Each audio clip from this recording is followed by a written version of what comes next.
खैर, आज मैं आपको ये जो कश्मीर समस्या है, पुंछ से शुरू करूंगा, पुंछ विद्रोह 1947 और आज पहलगाम तक लेकर आपको आऊंगा 2025।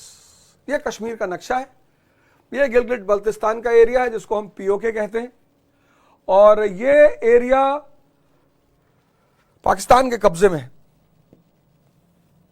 इसको हम पीओके कहते हैं, गिलगिट बल्तिस्तान का एरिया यह पाकिस्तान के कब्जे में है और इसको हम पीओके कहते हैं। यह जम्मू एंड कश्मीर, लद्दाख, यह पूरा अस्काई चीन का कुछ पार्ट चाइना के कब्जे में है,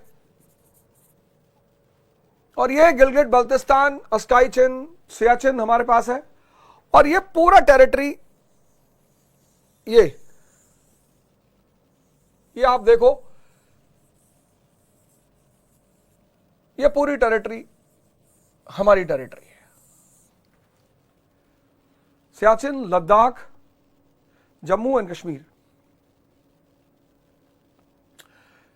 अस्काई चीन वो चाइना के कब्जे में है और गिलगिट बल्तिस्तान पाकिस्तान के कब्जे में है।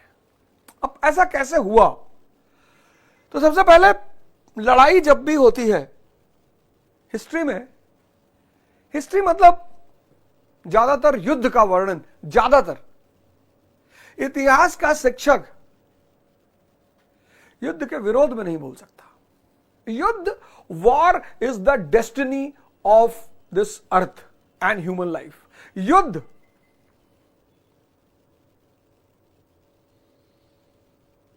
तो होगा ही। मतलब अगर मैं युद्ध के बारे में बोलना शुरू करूं सिर्फ इंडियन हिस्ट्री के, तो 50 युद्ध तो आपको बता ही सकता हूं यहां से। कलिंग आपने सुना ही,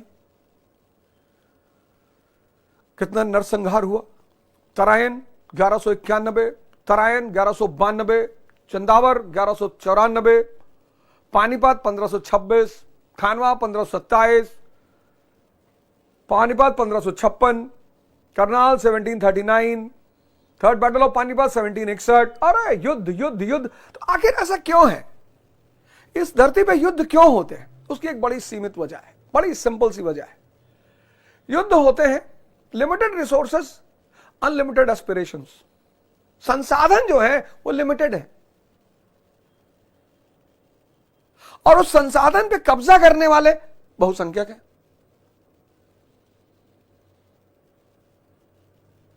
आज हमारे देश की पॉपुलेशन है 1,50,50,000,000 अप्रोक्सीमेटली, और बुद्ध के काल में हमारी जनसंख्या थी 2 करोड़।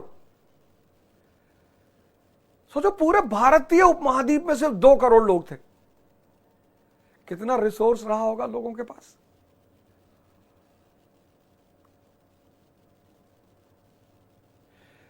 अनिवार्य है युद्ध। इसलिए मैं हमेशा क्लास में कहता हूं, चूंकि हिस्ट्री का विद्यार्थी हूं और सिर्फ युद्ध पढ़े, तो अगर जीवन में सिर्फ युद्ध चलेगा, आज देखो आप हमारे कितने भाई बहन बच्चे डिप्रेशन का शिकार हैं। बचपन से लेकर 12th तक, ग्रेजुएशन तक सिर्फ पढ़ाई की, मन की शक्ति और तन की शक्ति पर ध्यान ही नहीं दिया, और 20 साल की उम्र आते ही आते आप दुनिया के युद्ध में शामिल हो जाते हो। महाभारत बड़ा प्यारा शब्द है, महाभारत बड़ा प्यारा शब्द है। महाभारत मतलब चैलेंज। हम सब अर्जुन हैं और हम सब के जीवन में अपनी अपनी महाभारत है। इस संसार में ऐसा कोई व्यक्ति नहीं है जिसके जीवन में उसकी महाभारत ना हो। चाहे तुम चैलेंज कह लो, चाहे महाभारत कह लो, दोनों का मतलब एक है। बस उस महाभारत से वही निकलेगा जिसके पास कृष्ण होगा। अभिमन्यु होने से भी कुछ नहीं कि बहुत अच्छा लड़ना जानते हैं, बहुत बड़ा योद्धा है, घुस गए। हर व्यक्ति को एक कृष्ण चाहिए अपनी महाभारत से बाहर निकलने के लिए। तो युद्ध तो अनिवार्य है। अब युद्ध 3 चीजों के लिए होगा। पहला, रिसोर्स के लिए। अब तिब्बत पे कब्जा हो गया, चीन का कब्जा है तिब्बत पे, और दलाई लामा बेचारे पिछले 50 सालों से चिल्ला रहे हैं, साहब हमारा देश कब्जा हो गया, साहब हमारा देश कब्जा हो गया। आज अगर तिब्बत में यह पता चल जाए कि अगले 500 साल के तेल का रिजर्वॉयर है, कल अमेरिका खड़ा हो जाएगा। ओह, it's a violation of human rights and it's against the democratic principles of the people. तुरंत अमेरिका खड़ा हो जाएगा। लेकिन अमेरिका को पड़ा है कि पठार के लिए क्यों लड़ना यार। जब नाटो बनी 1949 में, तो पूछा गया भाई नाटो क्यों बनाए, तो बोले to protect democratic principles and humanism in the world. जहां जहां भी प्रजातंत्र को नुकसान पहुंचेगा हम उसकी रक्षा करेंगे। लोगों ने कहा वाह यार बहुत बढ़िया। तो प्रजातंत्र का नुकसान अमेरिका की नजर में कहां हुआ? इराक में, लीबिया में। पाकिस्तान में प्रजातंत्र का नुकसान उसको कभी दिखाई नहीं पड़ा।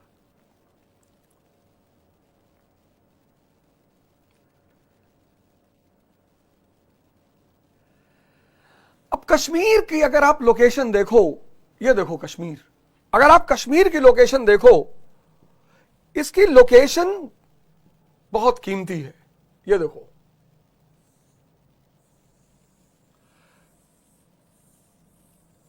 ये देखो कश्मीर की लोकेशन। 4 दरवाजे हैं कश्मीर में।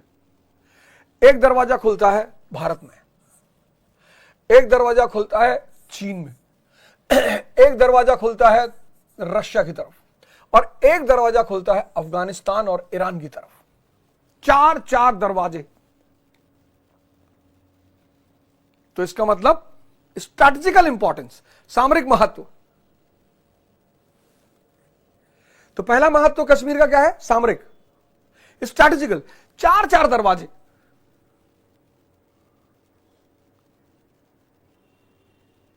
एक दरवाजा नहीं, 4। एक दरवाजा भारत, एक दरवाजा चीन, एक दरवाजा रशिया, एक दरवाजा अफगानिस्तान और ईरान। और ये जो रास्ता है, ये बड़ा पुराना इंपॉर्टेंट रास्ता है। इसको हम सिल्क रूट कहते हैं। आदिकाल से चीन से सिल्क रूट निकलता था और ये फिर पश्चिम एशिया होते होते यूरोप, और बहुत बड़ा व्यापारिक मार्ग, बहुत बड़ा व्यापारिक मार्ग। श्रीनगर, लक्ष्मी का नगर। श्री कौन है? माता लक्ष्मी। श्रीनगर लक्ष्मी का नगर।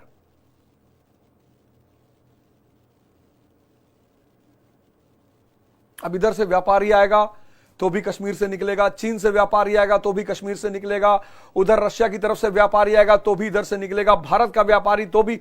तो पहली बात तो कश्मीर का सामरिक महत्व, स्ट्रैटेजिकल इंपॉर्टेंस, सामरिक स्ट्रैटेजिकल इंपॉर्टेंस, क्योंकि 4 दरवाजे। और दूसरी बात रिसोर्सेज, फर्टाइल प्लेन्स।